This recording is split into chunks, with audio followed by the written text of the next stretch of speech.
ঢুকাই দিয়া ছাত্র জনতা থেকে বিচ্ছিন্ন করে তারপরে আপনারা কি আওয়ামী লীগকে পুনর্বাসন করতে চান?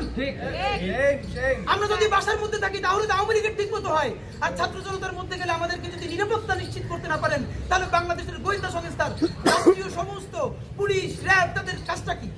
এবং আপনাদেরকে জানাতে চাই, আর্মি এখন কি করছে? আর্মিকে ম্যাজিস্ট্রেসি পাওয়ার দেওয়া আছে। তারা পুলিশের কখনো দেখি হেলমেট চেক করতেছে, তারা আমরা জানি আর্মি কি করতে পারে।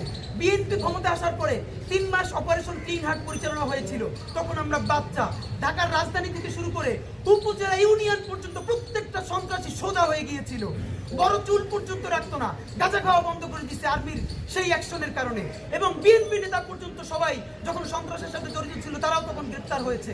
সেই ম্যাজিস্ট্রেসি পাওয়ার আজকেও আর্মিকে দেওয়া হয়েছে। বাংলাদেশের তো কেউ জানেই না যে আর্মির ম্যাজিস্ট্রেসি পাওয়ার আছে। আর্মি যদি ম্যাজিস্ট্রেসি পাওয়ার চালায় তাহলে এগুলো কি করে হতে পারে?